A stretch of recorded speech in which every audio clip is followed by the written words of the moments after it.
Buenas noches, estamos de San Marcos. El día de hoy vamos a desarrollar una clase introductoria a lo que significa el derecho ambiental, con un enfoque de derecho internacional ambiental y al contenido de qué significa un derecho a un ambiente adecuado para el desarrollo de la vida. En ese contexto vamos a revisar lo siguiente.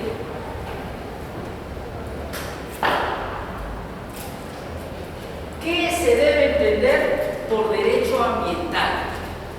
¿No? Tenemos, por ejemplo, una definición de derecho minero, ¿no es cierto? Es la disciplina jurídica que se encarga del estudio de las normas relacionadas al sector minero, ¿no es cierto? ¿No? El otorgamiento de concesiones, de contratos administrativos vinculados a los mismos, también de gestión ambiental minera, etc. Y el derecho ambiental, ¿cuál es el objeto de interés? Aquí se lo estoy definiendo de la siguiente forma. Es la disciplina jurídica dedicada a estudiar las normas que regulan el desarrollo de actividades extractivas y productivas con salvaguardas al derecho colectivo del ambiente adecuado para el desarrollo de la vida y los derechos colectivos de los pueblos indígenas, bajo un enfoque preventivo y precautorio, procurando el desarrollo sostenible de la sociedad. O sea, este es un derecho transversal. El derecho minero tiene que aplicar derecho ambiental, el derecho hidrocarburífero tiene que aplicar derecho ambiental, el derecho eléctrico tiene que aplicar el derecho ambiental, porque en esos cuerpos normativos existen obligaciones socioambientales. Por ejemplo, en el ámbito del derecho minero, ¿hay relaciones con comunidades nativas y campesinas? Sí. Entonces hay una guía de relaciones comunitarias, ¿no es cierto? Y hay obligaciones que debe atender una empresa minera.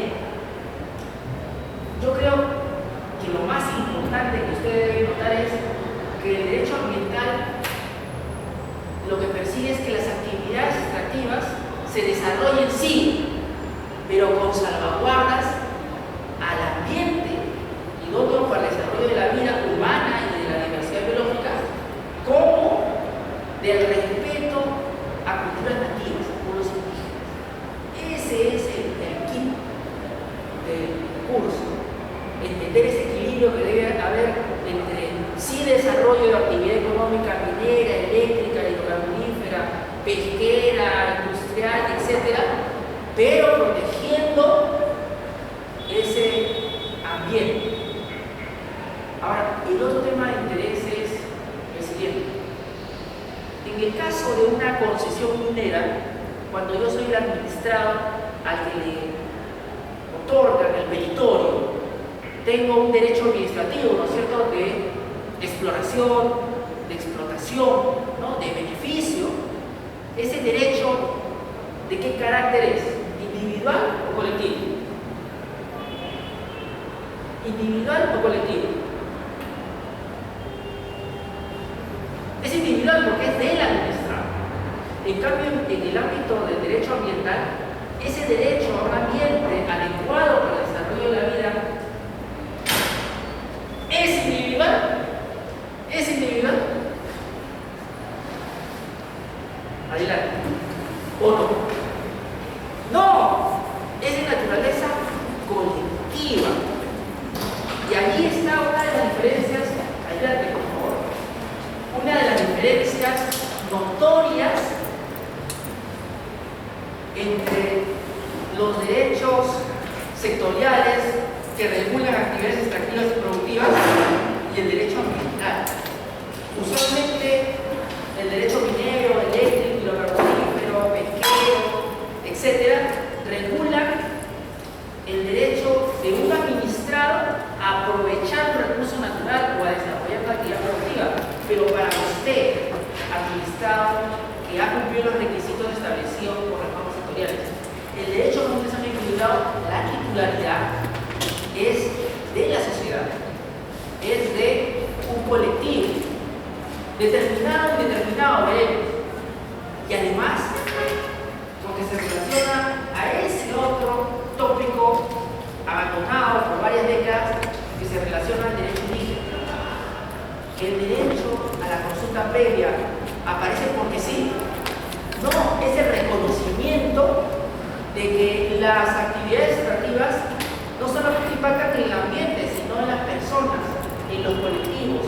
los pueblos indígenas.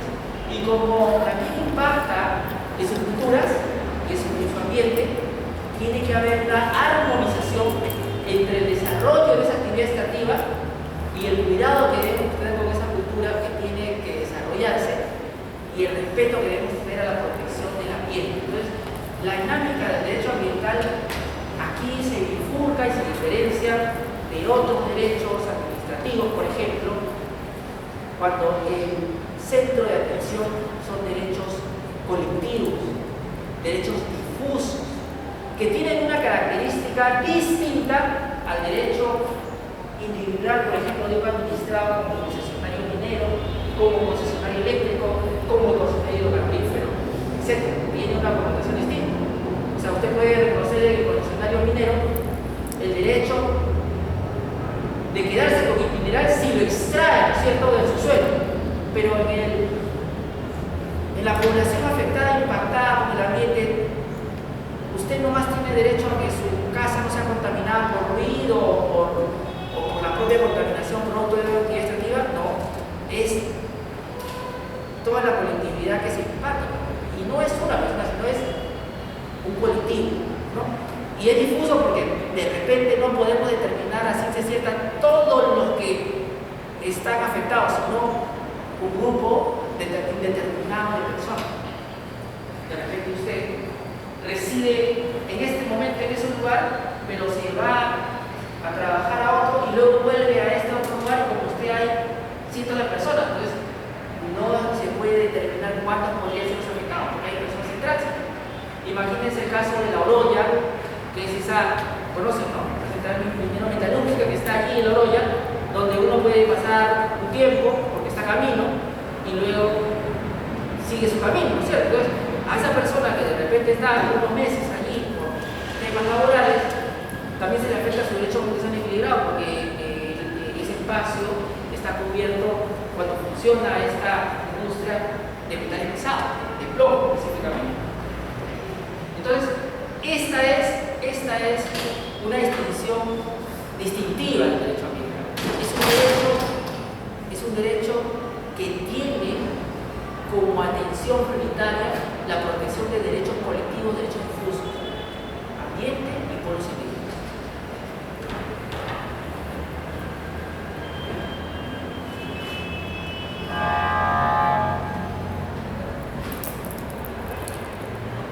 Hay que reconocer una cuestión fundamental.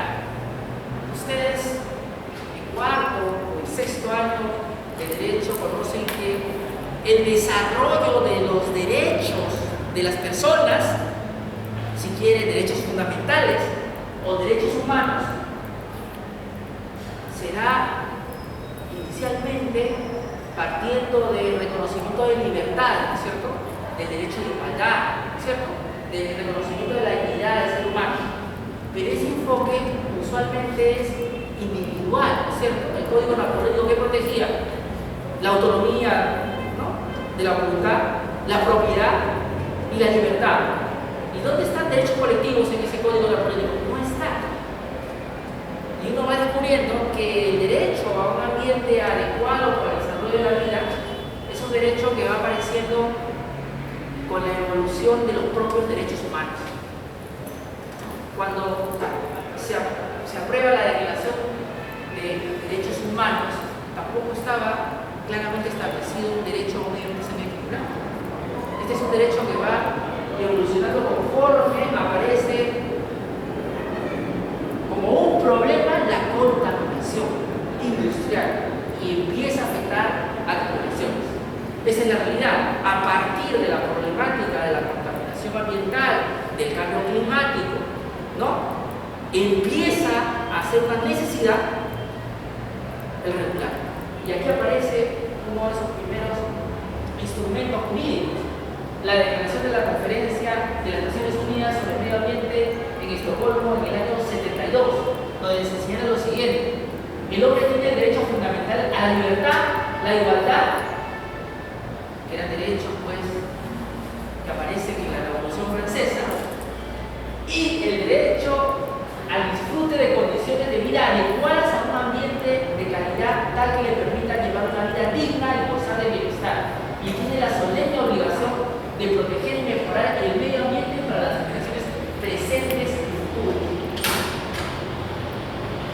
Este concepto lo que hace es consagrar en realidad dos derechos. Uno, primero, el derecho a un ambiente sano y equilibrado, pero el otro es el derecho a un desarrollo sostenible.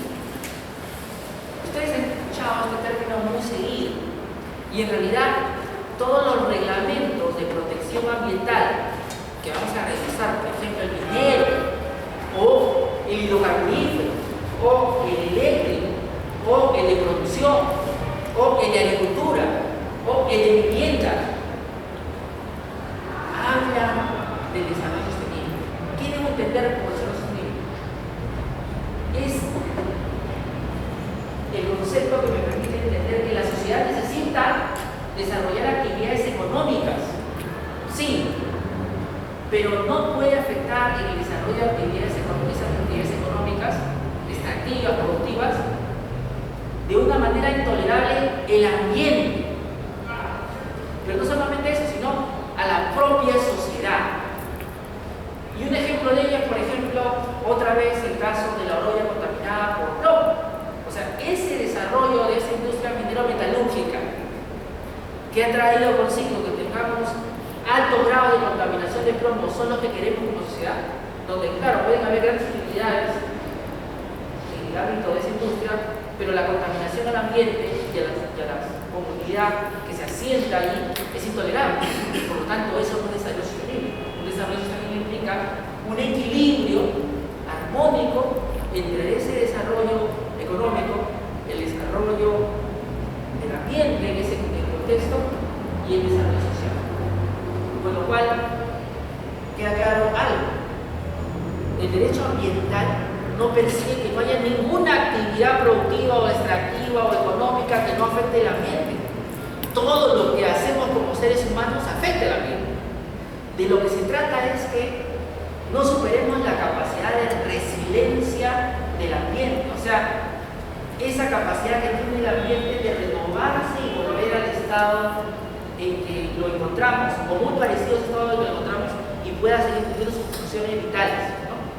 Si yo logro quebrar ese equilibrio de que el ambiente continúe, por ejemplo, dándome aire limpio, agua limpia, suelo limpio, idóneo y saludable para el desarrollo de los seres humanos y de la diversidad biológica, entonces encontraré que la actividad que desarrollo, por ejemplo la minera, es sostenible.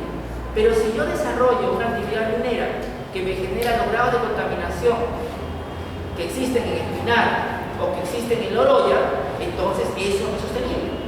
Y allí tenemos que implementar planes de descontaminación o probablemente instrumentos que persigan remediar lo que se denomina pasivos ambientales mineros, hidrocarburíferos, ¿no? O eléctricos o de lo que fuera. ¿Qué es un pasivo ambiental? Es una contaminación antigua dejada por un titular de un derecho, por ejemplo, minero, hidrocarburífero, o el que usted quiera, que no ha sido remediado, que no ha sido reparado, que no ha sido debidamente dejado en las condiciones en que se encontró ese ambiente. ¿Y quién se hace cargo de ese pasivo? Si no encuentro al titular de la concesión que hizo ese daño ambiental, el Estado. El Estado se hace cargo.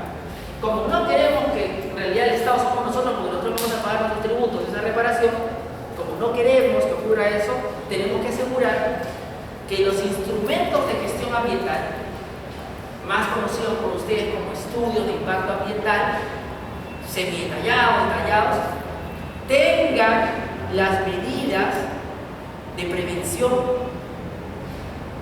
de reparación, de compensación y indemnización necesarias para que no me deje ninguna empresa titular de derecho administrativo que implique afectación al ambiente, ningún pasivo.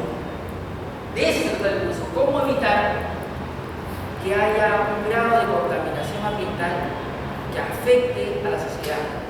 ¿Cómo asegurarnos de que toda actividad productiva, sea cual fuere, tenga los mecanismos idóneos para no contaminar al ambiente de una manera intolerable. Sigamos avanzando y digamos lo siguiente. La Constitución de 1979 peruana, a la luz de esa problemática ambiental que ya se reconocía en los años 70, aparece en el artículo 123 consagrando el derecho a ese ambiente adecuado para el desarrollo de la vida de los seres humanos y de otras especies. ¿Y cómo lo consagra? De la siguiente forma: todos tienen el derecho de habitar en un ambiente saludable. ¿Qué significa saludable? Bueno, uno que me ofrezca condiciones bajo las cuales yo tenga un bienestar tal que pueda desarrollar mi personalidad, ¿no? Desarrollar mi proyecto de vida, ¿no? Y no tener ningún tipo de dolencia. Y continúa: ecológicamente equilibrado y adecuado para el desarrollo de la vida y la preservación del paisaje y la naturaleza. Ah, de acuerdo. O sea, el ambiente no solamente tiene que ser idóneo para poder desarrollar a los seres humanos, sino a otras especies. No basta que sea saludable para mí, sino tiene que ser también de óptimas condiciones para poder permitir otras formas de vida. Y aquí aparece una visión, al principio, antropocéntrica y a continuación ya más sistémica, mirando el ambiente, mirando otras especies. Y continúa: todos tienen el deber de conservar dicho ambiente. Todos tienen el deber de conservar ese ambiente, quiere decir en el fondo que el Estado tiene la obligación de protegerlo. ¿Cómo? Exigiendo que se aprueben estudios de impacto ambiental de alta calidad, pero también que todos nosotros como ciudadanos o como titulares de derechos administrativos que impliquen aprovechamiento de recursos naturales y posibles impactos negativos al ambiente, debemos protegerlo. Esto es, hipotéticamente, ¿cuál es su nombre? Su nombre, Javier. David. Hipotéticamente, David, imaginemos el supuesto bajo el cual no hay un reglamento de protección ambiental en el sector. No hay. Usted me mira extrañada. ¿Cuál es su nombre? Ivana, ¿puedes creer que el sector de turismo y comercio exterior no tiene reglamento de protección ambiental? No lo tiene. Por lo tanto, no le exige un estudio de impacto ambiental, ni una declaración de impacto ambiental, ni nada. Y usted dice, Ivana, no, pero ¿qué va a ser? ¿Un motelcito? ¿Qué va a ser? ¿Un albergue? ¿Qué va a ser? Si ese albergue está al costado de un río y no tiene un adecuado manejo de residuos sólidos, ¿dónde va a estar yéndose la basura? Arriba. Si ese albergue está cerca de una comunidad nativa o campesina, ¿va a impactar culturalmente a las personas que están ahí? Claro. Todos tenemos la obligación de tener un instrumento de gestión ambiental. Pero en este caso no tiene, y no hay reglamento de protección ambiental. Entonces él se puede lavar la mano y decir, bueno, las mineras que tengan, pero yo del sector turismo no tengo porque no me piden. Bajo la óptica de la Constitución de 1929, todos tenemos la obligación de proteger el ambiente, Javier. David, por lo tanto, aún no teniendo aprobado el reglamento, yo podría voluntariamente presentar mi instrumento de gestión ambiental para que me lo aprueben. Podría hacerlo. ¿Cómo aplicaría esto en la actualidad, aunque esta norma ya no está vigente? Aquí pregunta para todos los expertos en condiciones mineras que veo acá. Existe una disposición que es el artículo 30 del reglamento de la ley del Sistema Nacional de Evaluación de Impacto Ambiental, que dice, aquí la letra, su nombre, EBIT, dice lo siguiente: cada 5 años se actualizan los estudios de impacto ambiental aprobados. ¿Cuántas mineras han actualizado sus estudios de impacto ambiental que tienen 10, 15 o 20 años? Silencio sepulcral. Yo le respondo, ninguno. Ninguno. Ahora vayamos a otro sector para que no se sienta mal. En el sector de los hidrocarburos, el sector de las petroleras y aquellos que trabajan con explotación de gas, ¿cuántas han actualizado sus estudios de impacto ambiental? O si quieren tiene su PAMA o cualquier instrumento de gestión ambiental que tenga. Hay algunos que tienen más de 20 años, ninguno.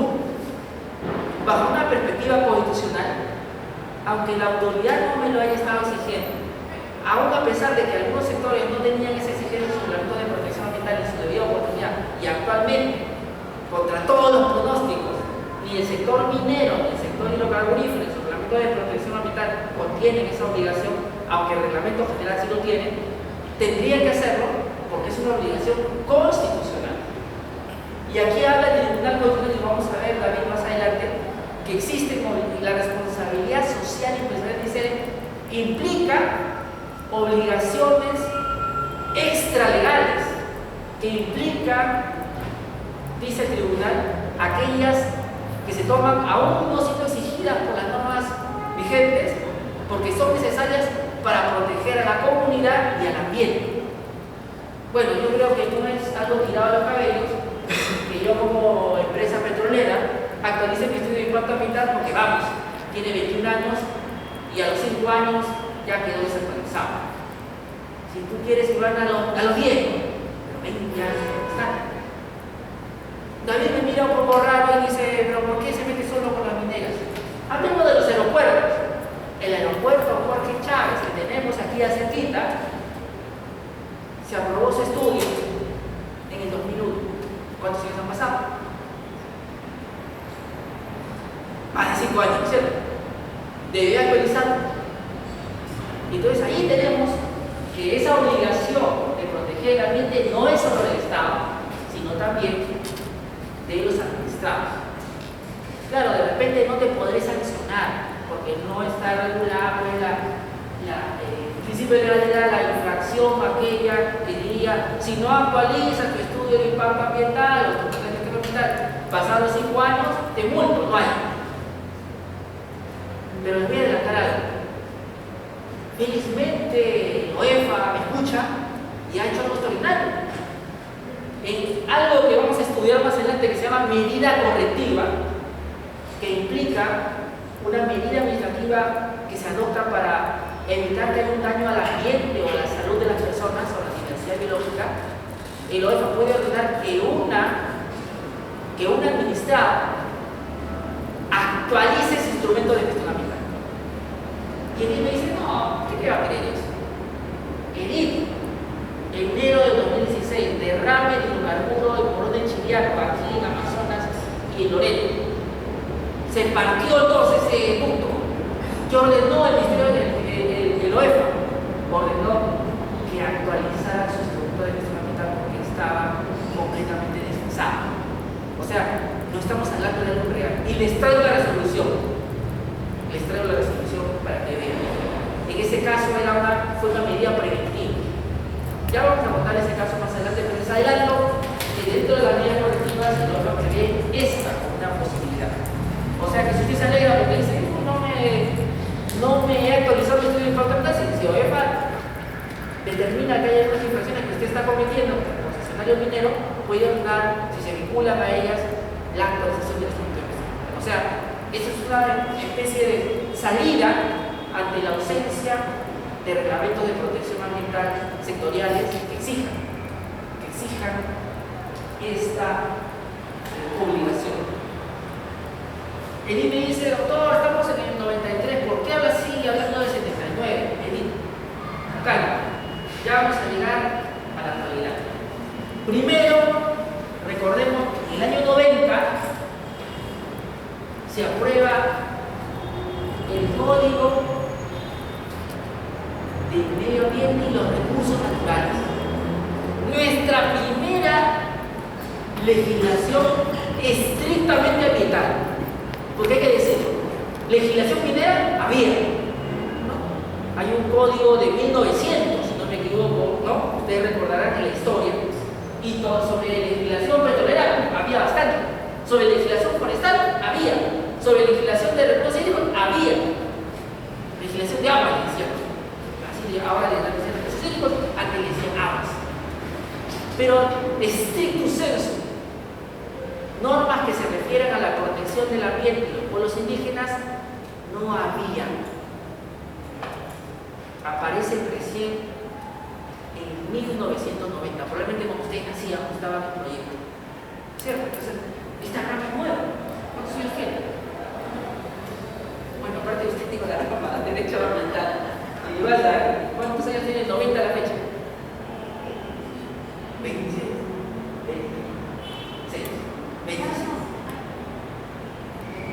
26 años. O sea, es una rama relativamente nueva, ¿no es cierto? 26 años de existencia en el Perú, ¿no es cierto? Porque en otros países ya tenía un desarrollo, pero en el Perú propiamente dicho, 26 años. Leamos un poquito de la historia. ¿Qué decía el título preliminar de este código del medio ambiente y los recursos naturales? Decía, toda persona tiene el derecho irrenunciable a gozar de un ambiente saludable y ecológicamente equilibrado, ¿no? Para el desarrollo de la vida y la preservación del ambiente. En la práctica lo que hace es reproducir lo que dice la Constitución de 79, ¿cierto? Y distingue claramente toda persona. ¿Les parece adecuada esa definición de derecho humanamente como toda persona? David, es erróneo. Porque el derecho humanamente sano y equilibrado, ¿cuál es su nombre? Carlos, no es usted. ¿Cuál es su nombre? Ana María, tampoco es usted. Ivana, tampoco es tuyo. Porque si fuera tuyo, tú podrías disponer de él y serías titular del mismo y podrías negociarlo, ¿cierto? No puedes hacerlo. El titular del derecho a un sano y equilibrado es la colectividad de la sociedad, es una comunidad afectada en ese derecho. Ninguno de nosotros de manera individual tiene ese derecho. O sea, cuando uno dice toda persona, olvida que este es un derecho colectivo cuando debería decir toda comunidad, ¿no? Todo pueblo indígena, toda comunidad nativa, campesina, toda comunidad impactada por un proyecto. Pero toda persona suena como que podría ser individual y el derecho a un ser equilibrado no es equilibrado. Claro, usted dice, sí, pero yo me beneficio, sí, pero contigo se benefician todos los demás. O sea, no puedes, es un derecho colectivo indivisible, no lo puedo partir. Hay cosas que son derechos colectivos y que se pueden de repente dividir. Vamos a ver casos. Pero el derecho a un ser equilibrado no lo es. Por ejemplo, el derecho colectivo podría ser hipotéticamente el caso en el cual tengamos como un sindicato acá presente derechos como trabajadores, hipotéticamente hablando a un bono de éxito. Ese bono de éxito puede ser individualizable, ¿no es cierto? El sindicato gana un bono de éxito. Entonces ahí sí podríamos individualizar, o sea, ese derecho colectivo a ese bono de éxito puede hacerlo o utilidad. Pero en el caso de este derecho colectivo, vamos a equilibrar, no lo puede hacer. Entonces vamos a ir distinguiendo que hay derechos colectivos divisibles e indivisibles. El ambiente no lo es. Otro derecho colectivo indivisible, el derecho a la consulta previa. ¿Es de ustedes? No. ¿Es de un indígena? ¿Cuál es su nombre? ¿Melina es de un indígena? ¿Es de dos indígenas? ¿De tres indígenas? Es del pueblo indígena. Por lo tanto, un indígena no me puede venir a mí, señor, yo quiero consulta previa. ¿A usted? Es el pueblo indígena el que es el titular de la consulta previa. Ese derecho también es divisible. No me pueden pedir por partecitas cada individuo, sino el pueblo, la cooperativa, la comunicación.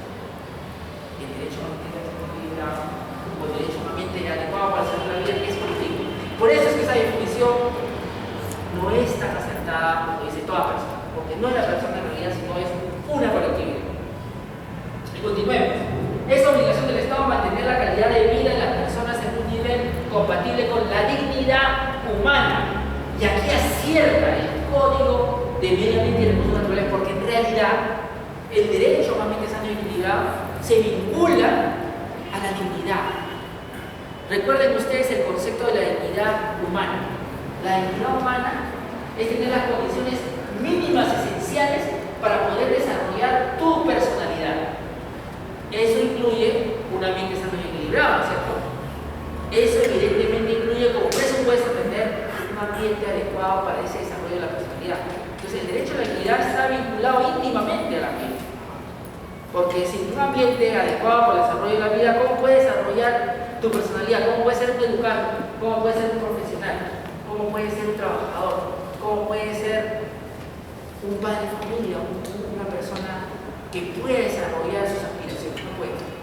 ¿No? Pregúntenle a aquellos que están contaminados en el final, o pregúntenles, David, a aquellos que fueron contaminados por mercurio en Chorocampo. O sea, a esas personas que están con una discapacidad total, que no pueden ya desarrollar nada, porque el mercurio los ha contaminado.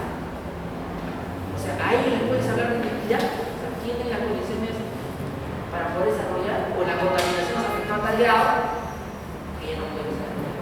Yendo más lejos, a los afectados por el accidente de Chernóbil. ¿Se acuerdan de esa planta nuclear que explotó en Rusia y que hizo redefinir las políticas de lo que es la energía nuclear? A esos contaminados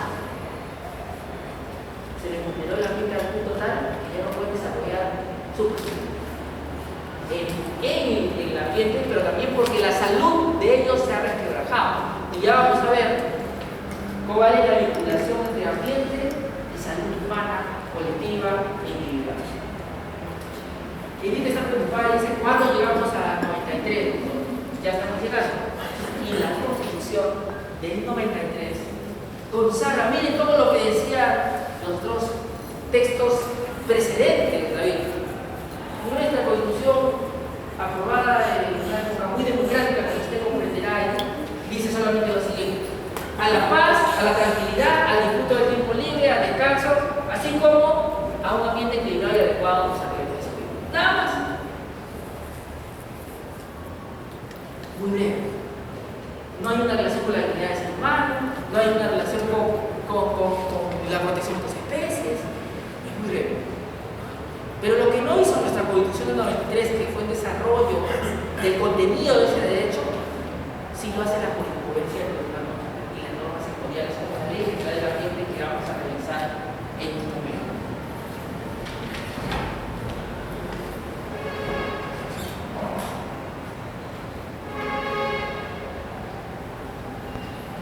Vamos a apuntalar algunas ideas. El derecho a un ambiente adecuado para el desarrollo de la vida. ¿Es de usted, Iván? Es de la colectividad, ¿no es cierto? Pero no solamente es de la colectividad, Iván. Tú te vas a casar y vas a tener hijos, y tus hijos van a tener a su vez hijos y así sucesivamente. El derecho a una vida equilibrada es un derecho con una característica muy particular, que no solamente es de naturaleza colectiva, sino es transgeneracional. No solo pertenece a la generación presente, sino pertenece a las generaciones que vienen. Por lo tanto, va a ser disponible, ¿cierto? Yo no puedo decir como sociedad: oiga, quiero que acá haya una actividad creativa que va a destruir la ambiente para los futuros 30 años. No podría tomar esa decisión porque afectaría el destino de las personas presentes. Esta es una característica crucial para entender este derecho a un ser equilibrado. Y por eso es que los instrumentos de gestión ambiental que vamos a estudiar tienen contenidas medidas para evitar las desigualdades, para prevenirlos, para mitigarlos, ¿no? Y cuando no se puede, para compensarlos o indemnizarlos. ¿Por qué? Porque no es solamente la salud, el bienestar o la calidad de vida de esta generación, sino de las generaciones que vienen. Y para muestra, vean lo que dice la Declaración de Estocolmo, el Programa de Acción de las Naciones Unidas sobre el tema del medio ambiente, etc. Todos los tratados de derecho internacional ambiental tienen como conclusión que este es un derecho transgeneracional, un derecho colectivo transgeneracional. No nos pertenece a nosotros, sino también a las generaciones venideras. Sigamos avanzando.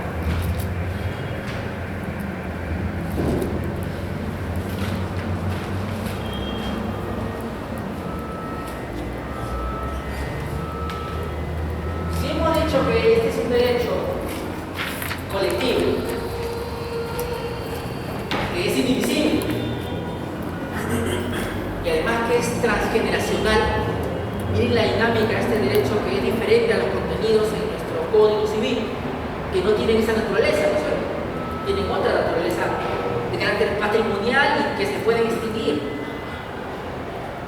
Es derecho a un ambiente sano y equilibrado por su característica de tener un contenido de interés general, de interés social, tiene una protección distinta. ¿Cuál es su nombre, me dijo? César. Cuando te afecta tu derecho de propiedad, ¿quién puede interponer el interdicto de recobrar? ¿Edith puede interponer? ¿Yo puedo interponer? Es tu derecho a propiedad. Es tú nada más, ¿verdad? El legitimado para lograr que eres tú. Esta es una característica que se quiebra cuando se refiere a un derecho a propiedad.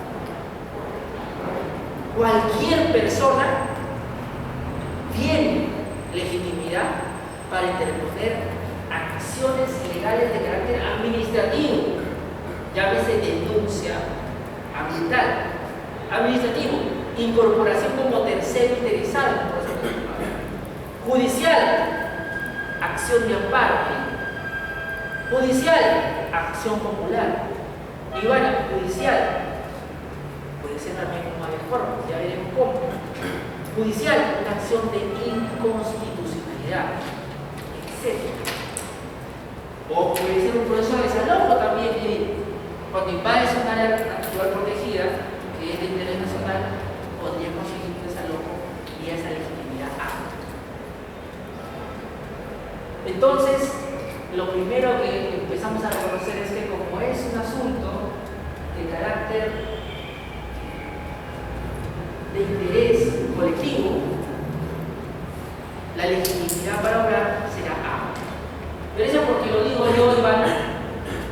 No, porque el Código del Medio Ambiente y los Recursos Naturales del año 90 decía ya: toda persona tiene el derecho a exigir una acción rápida y efectiva ante la justicia en defensa del ambiente y los recursos naturales. Y se acabó. Y está clarito. Que está atrás, mira, se llama Gabriela me dice, pero yo he leído el primer pleno casatorio civil que me ha enseñado mi profesor. ¿Cómo se llama su profesor de proceso civil? ¿Cómo se llama el profesor de proceso civil? Abregu, que me ha enseñado la doctora Abregu, que dice aquí en la letra que el artículo 82 del patrocinio de intereses difusos y colectivos solo estaría a cargo del Ministerio Público, ¿no es cierto? De la municipalidad, del gobierno regional, de la Defensoría del Pueblo, de una región ambiental. Eso es lo que dice el artículo 82 del Código Penal Civil, ¿lo recordarán? ¿En qué parte del Código Penal Civil dice que cualquier persona? No dice, nuestro Código Procesal Civil no dice que cualquier persona podría entablar una acción en defensa del ambiente. Es una norma de carácter sectorial. El Código inicialmente de Medio Ambiente y Recursos Naturales del 90 hizo una derogación que decía Juan Espinosa en su libro de título preliminar, una derogación tácita, o sea, implícita si quieren, ¿no? Pero a usted, Milita, no la veo convencida, dice, no, me está, creo, queriendo vender el gato por liebre. No se preocupe porque hay una disposición expresa que fija lo siguiente: este código dice, este código prevalece sobre cualquier otra norma contraria a la defensa del medio ambiente y de los recursos naturales. ¿Quedaron dudas? O sea, para el año 90, olvídense el artículo 82, porque decía ya el Código del Medio Ambiente y de los recursos naturales que cualquier persona podía interponer una acción en defensa del ambiente. No que el primer punto casatorio sí. En ese momento había una norma que decía eso. No, pero un momento. Ya vamos a explicar eso. ¿Ustedes conocen el primer pleno casatorio civil? ¿No lo han escuchado? Voy a asumir, es el caso del derrame de mercurio en la comunidad de Chenopán, un caso emblemático, primer pleno casatorio civil. Entonces lo vamos a leer, no lo voy a explicar, les voy a mandar la lectura para que la próxima clase lo debatamos. Es un mágico.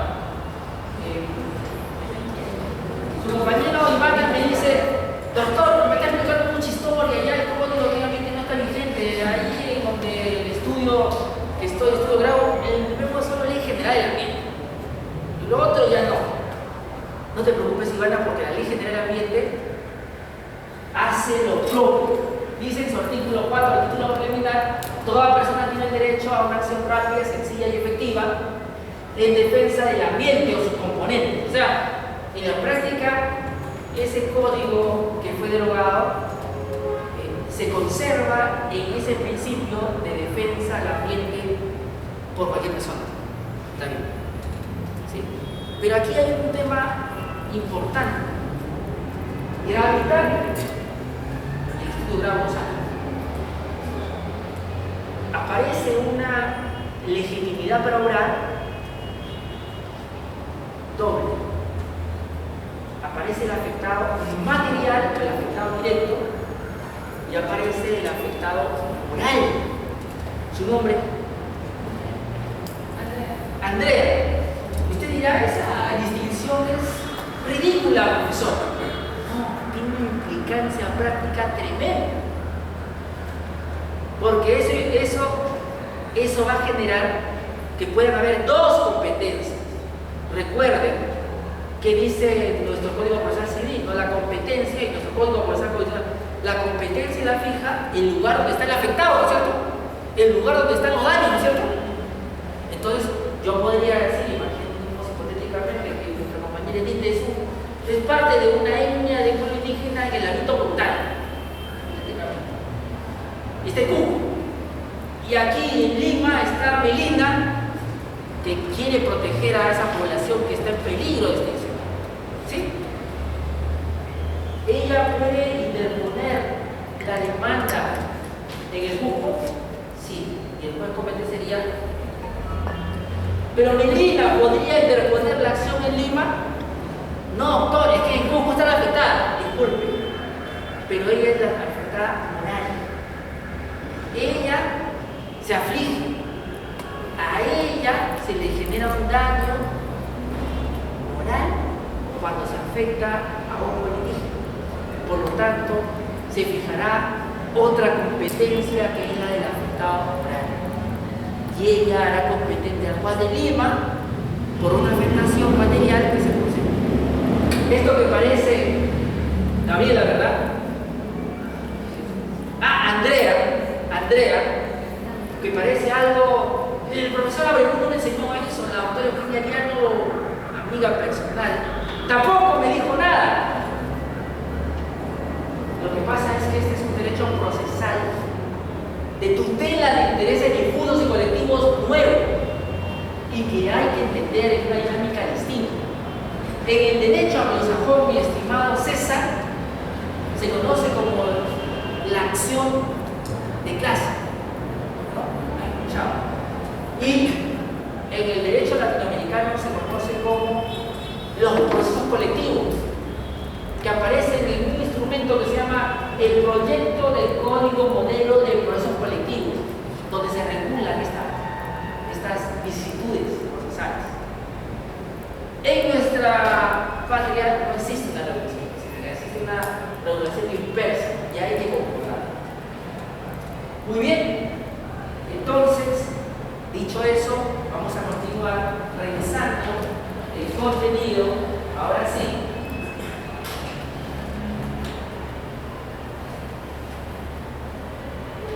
Del derecho a un ambiente sano y equilibrado. Antes de llegar a Andrea, nos preguntábamos cuáles eran los intereses de todos aquí presentes. Su nombre, Carolina, decíamos, me interesa el derecho minero ambiental. Pero el derecho minero ambiental tiene un componente mucho más grande que el que aparentemente podríamos entender y más. Y aquí vamos a ver cuál es. Para poder tener una protección adecuada del ambiente, adecuado para el desarrollo del ambiente, necesito un ordenamiento jurídico que haga posible. Y lo voy a resumir en 4 sistemas. Pero hay más, sino que los más importantes son los que voy a hacer notar. Primero, el Sistema Nacional de Evaluación de Impacto Ambiental.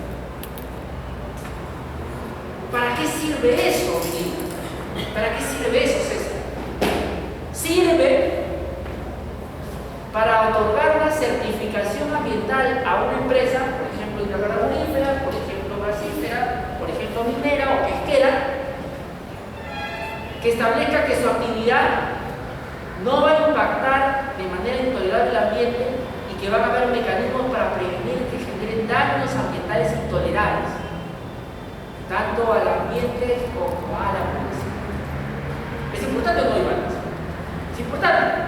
Y ya veremos que eso generará un procedimiento administrativo que se llama el procedimiento administrativo de aprobación de un estudio de impacto ambiental, ¿no? Entre otros, porque hay otros instrumentos, ¿no? Como los planes de cierre, los planes de salida, hay varios, ¿no? Pero vamos a ponerlo al emblemático, el estudio de impacto ambiental. Pero mi estimada Andrea, no es solo eso. ¿Qué sería de nuestro ordenamiento jurídico ambiental si solamente existiera un sistema nacional de evaluación de impacto ambiental? Se aprobaría el estudio de impacto ambiental, se daría certificaciones y nadie cumpliría las obligaciones que contienen los instrumentos aprobados. Necesitamos, Andrea, otro sistema para que funcione, que es el Sistema Nacional de Evaluación y Fiscalización Ambiental. ¿Y qué va a hacer ese sistema? Pues obligar a que los administrados titulares de derechos que impliquen posibles afectaciones al ambiente o a la población cumplan las obligaciones socioambientales asumidas en sus instrumentos de gestión ambiental para no impactar de manera intolerable el ambiente o la comunidad. ¿Se entiende? Todavía lo noto ahí dubitativa, dice, falta algo. ¿Qué falta, Iván? Falta que exista un sistema nacional de información ambiental. ¿Y para qué? Para que la comunidad conozca cuáles son las obligaciones socioambientales de la empresa y las pueda exigir. Y para también que conozca de qué forma cumple con sus obligaciones socioambientales. Andrea, hay una obligación socioambiental que ha asumido el concesionario del lote 192, el lote más grande de petróleo del Perú, que es aportar a un fideicomiso una parte de utilidades. ¿Es legítimo que usted como pueblo indígena conozca si se ha aportado o no a ese fideicomiso? Claro, eso está en el sistema de información ambiental.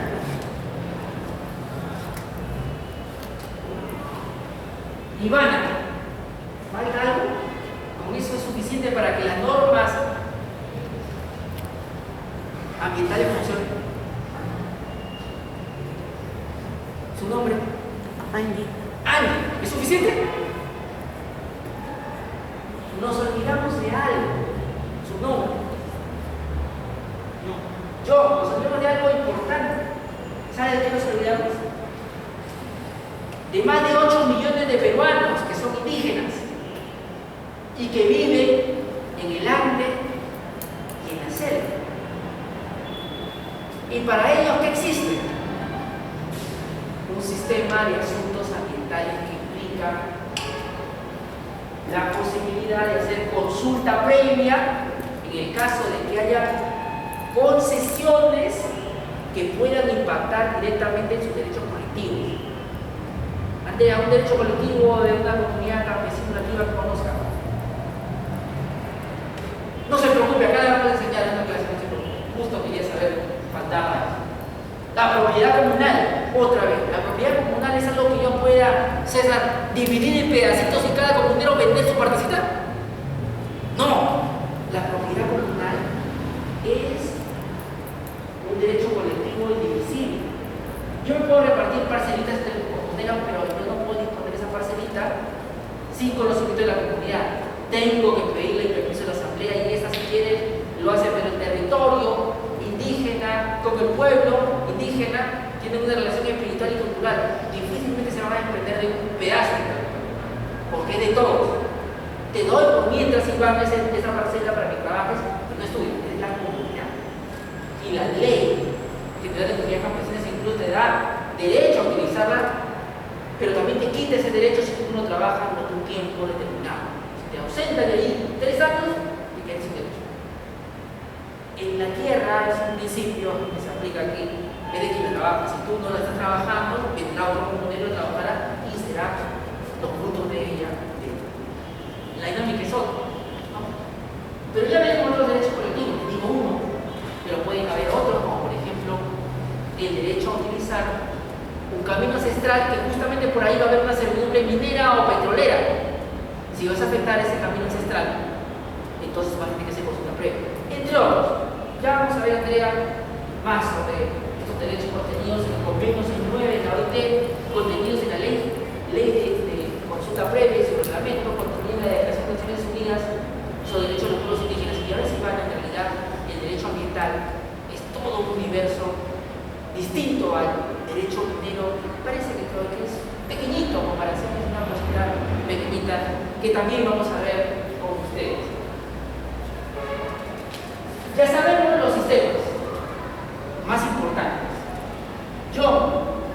¿Es suficiente eso? Dice, nunca es suficiente para mí nada, doctor, yo quiero más.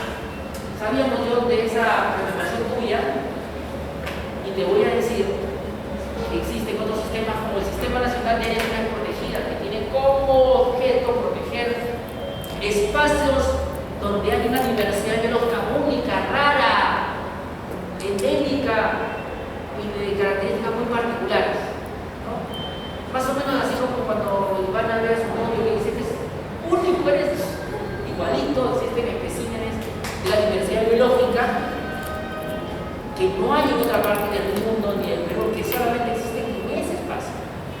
Ahí tenemos al Parque Nacional de Manu, ahí tenemos a la Reserva Nacional de Parajes, ahí tenemos el Centro Histórico de Goma. Casi el 16% del territorio nacional es el espacio protegido. Y ya estudiaremos qué significa eso. Otra vez, otra rama inmensa de legislación sobre la materia. Pero él dice, ¿nada más eso? No, hay más. Hay un Sistema Nacional de Recursos Hídricos que va a regular todo lo que es el aprovechamiento de los ríos, de los lagos, con fines productivos y no productivos. De agua potable. Y solamente eso, no, también hay un sistema de aprovechamiento de recursos forestales y de fauna silvestre. Y hay varios otros sistemas que no nos detendremos porque no tendríamos tiempo de acabar. Vamos a centrar nuestra atención en este de aquí y vamos a hablar de manera transversal de todos los sistemas que no son pocos. Prácticamente por cada recurso existe un sistema. Hay un sistema de protección normativo para el recurso hidrobiológico pesquero. También. Entonces, nos vamos a detener solamente en algunos. Me parece importante el de áreas protegidas. Porque en áreas protegidas puedo extraer minerales, puedo extraer petróleo, puedo extraer recursos biológicos. Y eso me mira ahí, pesas, biológicos, ¿no? Etcétera. Bueno, parece que el curso está muy sencillo, dice Andrea, esto va a ser un paseo. No va a ser un paseo, Andrea. Porque por cada sistema hay autoridades con competencias. No es como cuando entró en una concesión, ya no sabes qué tiene que etc. No, acá hay varias. Para ponerles un ejemplo, todo el Sistema Nacional de Evaluación de Impacto Ambiental, ojalá fuera con el sector con la posibilidad, tiene varias autoridades. Si yo voy a querer aprobar un estudio de impacto ambiental detallado, yo soy una minera, me voy al SENASA. Pero si eres un instrumento de gestión ambiental semi-detallado, me voy al Ministerio de Energía y Minas.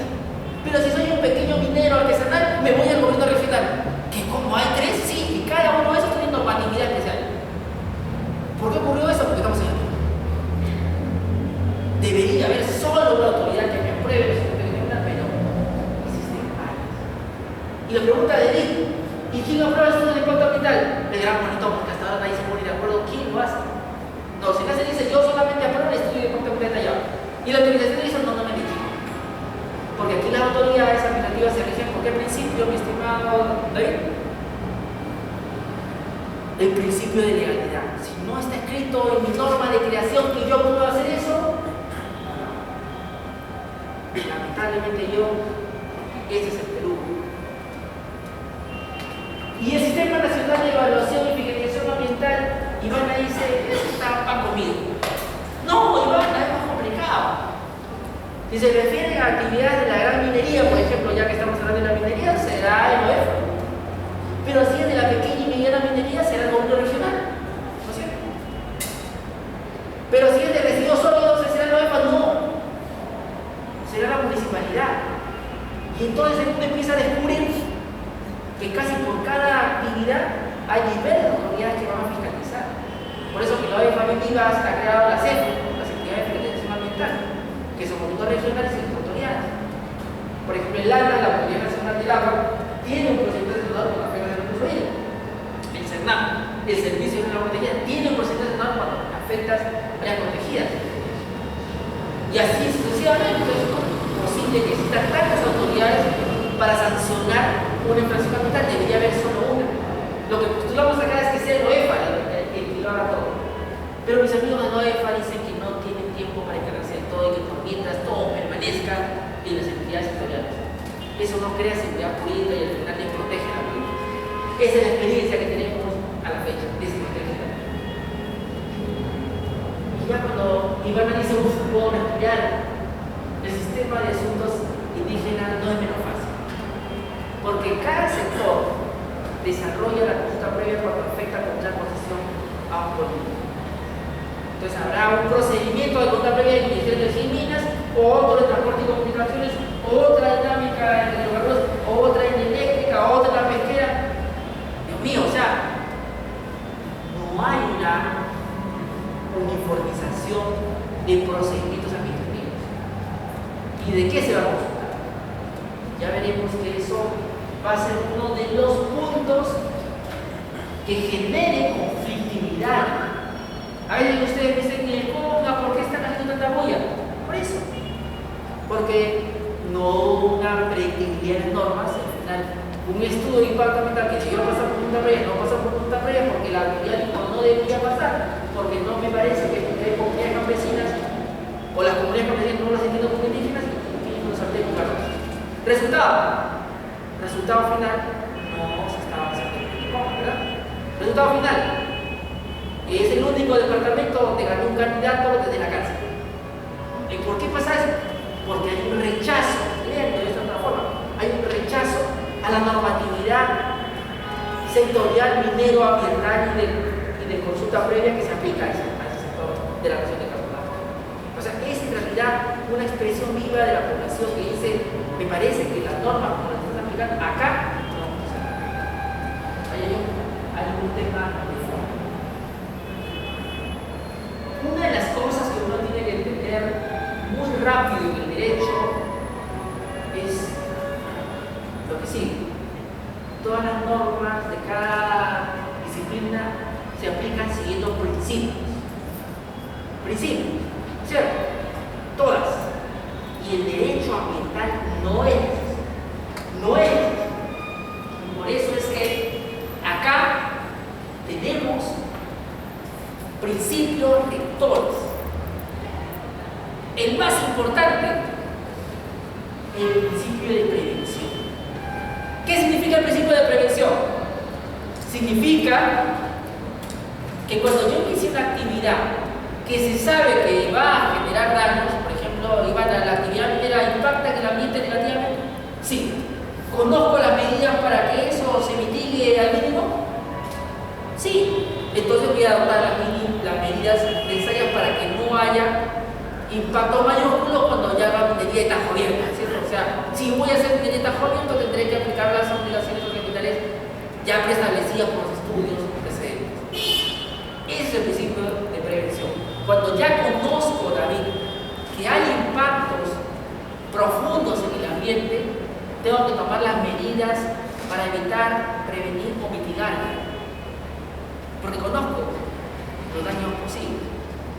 Edith, habrá algunos supuestos en los cuales no conozco los daños. Andrea, cuando estás subiendo por las escaleras, habrá visto un meteorito que un evento que está haciendo el Federado de Derecho, que es las antenas contaminan con radiación no ionizante el ambiente, ¿no? Y hay un expositor, hay un museo, ¿no? ¿Ha visto? No hay nada. Esta radiación no ionizante por la cual ustedes, acá está, se comunican con sus celulares, no existen estudios suficientes para determinar si generan o no migrañas, dolores de cabeza u otras enfermedades nerviosas y hasta otras más serias, como dicen el cáncer. No existe. Sin embargo, tampoco hay certeza absoluta que alguien que tenga una antena de telefonía celular al costado de su casa no va a afectarse en absoluto su salud. No hay certeza tampoco absoluta de que eso no va a ocurrir. Y por eso es que, aplicando el principio precautorio, las antenas de telefonía se instalan en lugares distantes a las comunidades. Y David dice, no, pero ahora yo veo que se instalan en lugares altamente y densamente poblados. Sí, es que la necesidad de tener un servicio telefónico idóneo ha hecho que uno ya no tome en cuenta ese principio precautorio. Pero era algo que se aplicaba y esta disposición de tener lejos. Sabremos si afecta o no a la salud humana cuando tengamos estudios que arrojen con certeza dicha información. Como no la tenemos, los transgénicos. ¿Alguien ha escuchado de los productos transgénicos? ¿Saben qué significa eso, Melina?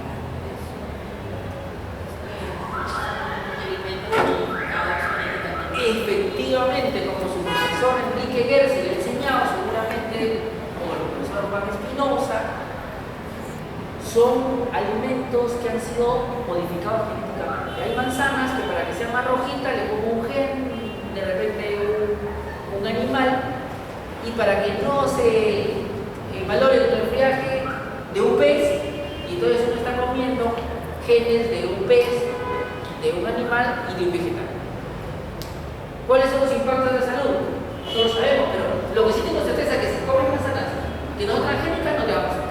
Pero si comes manzanas que pueden ser modificadas genéticamente, no sé, ahí sí tengo falta de certeza.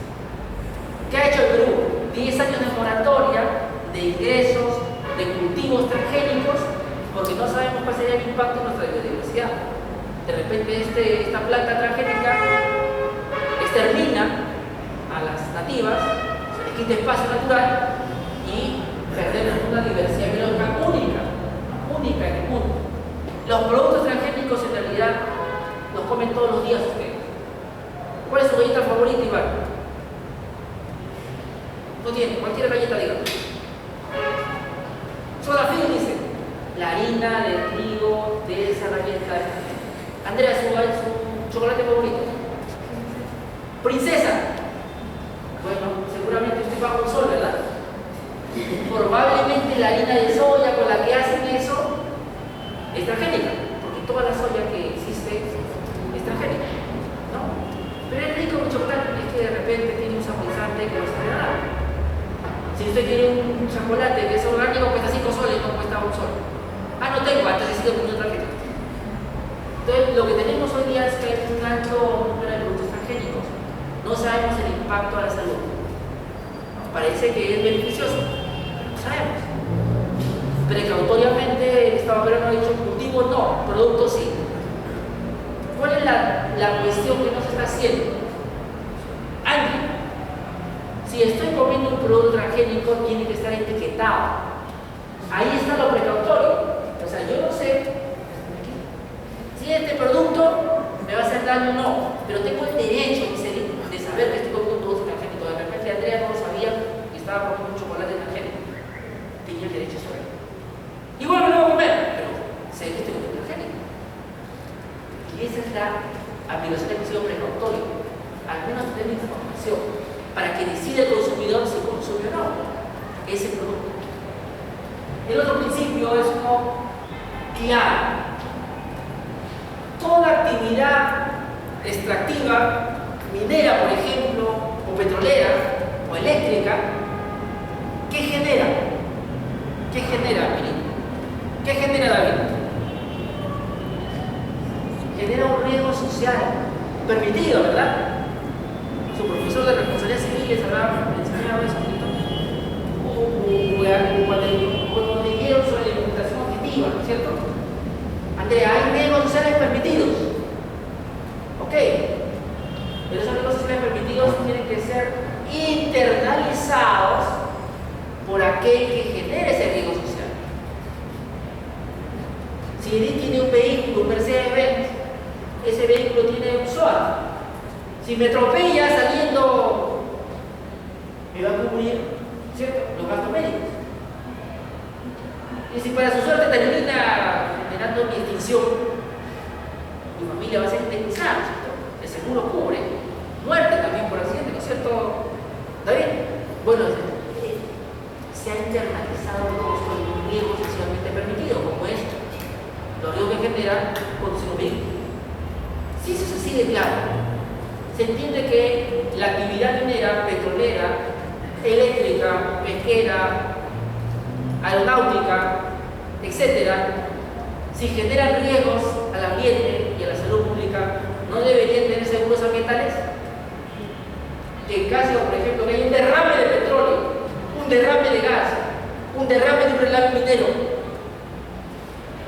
el seguro corra con los gastos de toda la población afectada, también repara el ambiente. ¿No sería razonable? Sí. Y es el otro derecho que está desarrollando, el seguro de daños ambientales. Pregúntale a su profesor civil, profesor, ¿cuándo vemos eso? Es importante porque es la aplicación del principio de internalización de costos. Los seguros ambientales, las medidas de reparación, las medidas de remediación, las medidas de restauración, las medidas de compensación, las medidas de indemnización por impactos de una actividad extractiva, minera, por ejemplo, tienen que ser asumidos por el titular del derecho administrativo que le permite extraer un recurso natural que impacta. Con lo cual, afiancemos una idea. Si queremos que se desarrollen actividades productivas de todo tipo, pero con salvaguardas ambientales. ¿Y una salvaguarda ambiental cuál es? Tener un estudio de impacto ambiental actualizado. Una salvaguarda ambiental cuál es? Tener un seguro ambiental. Una salvaguarda cuál es? Hacer consulta previa. Una salvaguarda cuál es? Hacer participación ciudadana. Porque a veces hay cosas que en el estudio de impacto ambiental de repente la consultora no pudo mirar, pero la población te puede hacer un aporte cuando te participas en este momento. Hay que desarrollar actividades extractivas, pero con salvaguardas. Finalmente, el otro principio que está transversal es el principio de sostenibilidad, que era justamente esto que explicaba hace un momento. Ese desarrollo de la actividad extractiva, productiva, económica, que implica el equilibrio entre la utilidad que genera el titular del derecho administrativo para extraer recursos naturales, el bienestar que produce la sociedad, porque de repente produce trabajo, ¿cierto?, mejores condiciones de vida, etc., y la protección que tiene que tener, o el cuidado que tiene que tener con el ambiente, tiene que haber un equilibrio. No podemos tener casos como la Oroya, no podemos tener casos como lo que ha ocurrido en las 4 cuencas de Loreto, donde 40 años de contaminación petrolera ha generado la destrucción de ecosistemas y enfermedad y muerte para la población. Hay ejemplos que demuestran los costos sociales y ambientales de no hacer las cosas sosteniblemente y responsablemente.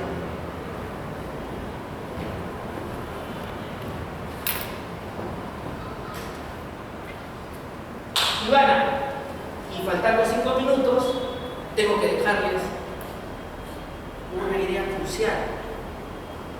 Después de toda esta parafernalia que el profesor ha explicado, ¿qué cosa es el derecho ambiental equilibrado, Andrea? ¿Qué cosa es? ¿Cuál es su contenido esencial? ¿Cómo lo definimos? Miren, valgámonos de lo que dice el artículo 1 del título preliminar de la Ley General del Ambiente. Y a partir de ahí, Andrea, empecemos a rasgar ese núcleo duro de este derecho. Este derecho dice acá que implica que toda persona tiene el derecho irrenunciable a vivir en un ambiente saludable, equilibrado y adecuado para el desarrollo pleno del desarrollo de la vida.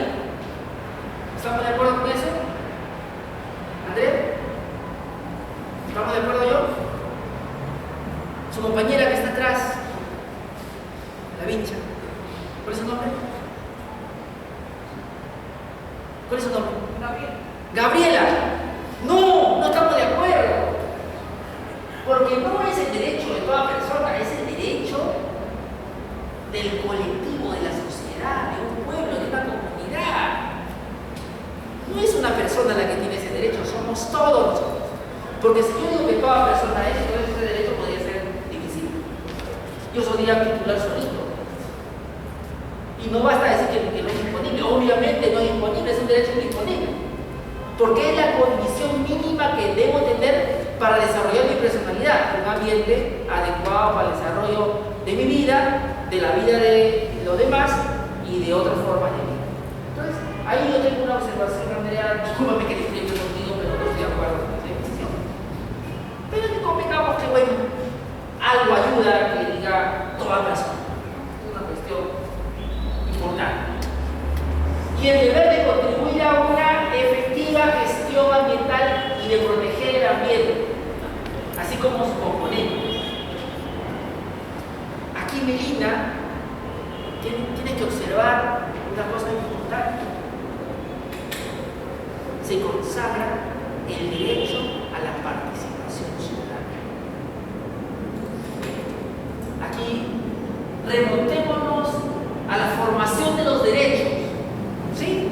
¿Cómo nacen los derechos? ¿No? Primero nace, Andrea, el derecho a la libertad que tenemos todos aquí en la sociedad, de que el Estado no se entrometa en mi intimidad, en mi vida personal, ¿cierto? Luego nacen estos otros derechos políticos que implican que yo pueda también participar de la gestión pública y exigir que se cumplan las normas para que yo tenga una sociedad mejor, ¿cierto? Esto último es lo que aparece acá. O sea, en realidad, el derecho montesano equilibrado implica el goce de ese derecho, pero también la participación efectiva en la gestión, o sea, una participación política, que traduce en el derecho de participación ciudadana. ¿Cómo hago eso, Iván? Cuando estoy haciendo estudio de impacto ambiental, hay talleres de participación ciudadana. Yo puedo opinar, puedo objetar el estudio. Puedo también opinar sobre la aprobación de normas ambientales que creo que no son suficientemente protectoras. Puedo cuestionar la política del Ministerio del Ambiente, etc. Así como su componente, asegurando particularmente la salud de las personas en forma individual y colectiva, la conservación de la diversidad biológica, el aprovechamiento sostenible y el desarrollo sostenible. Y aquí descubro algo, que para nuestra Ley General del Ambiente, el derecho montesano equilibrado comprende necesariamente el derecho a gozar de un ambiente no contaminado, para decirlo en términos sencillos, no impactado negativamente por actividades activas autorizadas por el Estado. Pero también comprende la posibilidad de participación ciudadana en la construcción de normatividad o de instrumentos de gestión ambiental que protejan el ambiente.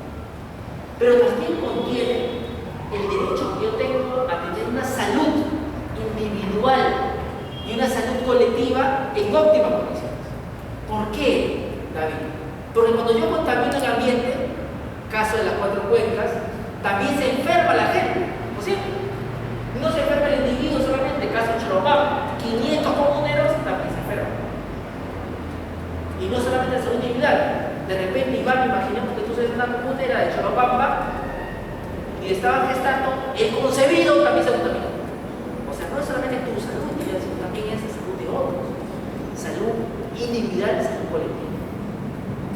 Ya veremos más adelante que aunque acá me aparece el derecho de propiedad, también estaría involucrado, porque cuando hay una contaminación que se afecta también mi propiedad. Llámese animales, llámese propiedad inmueble, propiamente dicho. Y además señala acá que la diversidad biológica también estaría protegida y también es de derecho a un desarrollo sostenible, equilibrado. ¿Están contentos con ese concepto de derecho a una administración equilibrada, Andrea, para irnos? ¿Estás contenta? ¿Sí? ¿Quedan satisfechos? ¿Usted, Ivana? ¿Usted, yo? ¿Cuál es su nombre? Sandra. Sandra. ¡No! Tienen que estar inconformes. No es suficiente. Y con eso nos vamos y les voy a demostrar por qué. ¿Saben cómo tenemos que aprender el derecho ambiental? A partir de casos. El derecho nace y se construye a partir de realidad social, no a la inversa. El derecho no es principio de legalidad, no es formalidad, es realidad social. Cuando olviden que se basa el derecho en realidad social, pierden la noción de lo que los ha llevado a ser abogados.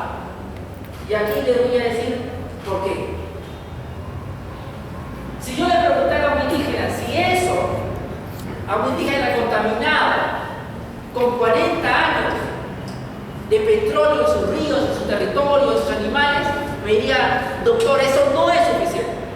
Porque cuando tú me afectas el ambiente adecuado para el desarrollo de la vida, también me afectas mi derecho al acceso al agua. Y eso no estaba en la definición.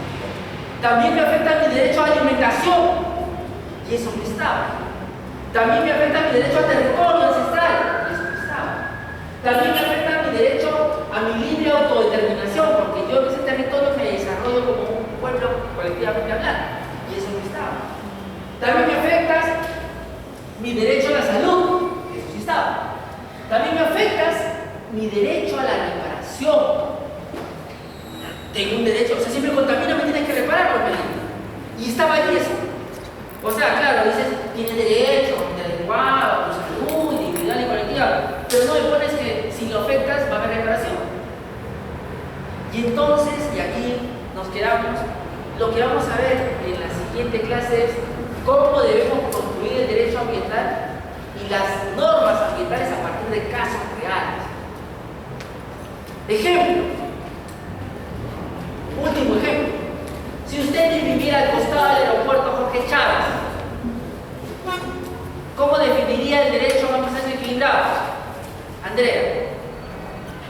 Como el derecho al silencio. Como derecho al silencio, porque el ruido que pasa de los aviones me hace decirle que mi derecho a un ambiente sano y equilibrado o adecuado para el desarrollo de la vida implica silencio. Y esto ha sido la introducción del curso. Nos vemos el próximo viernes a la misma hora. Cuídense mucho. Gracias.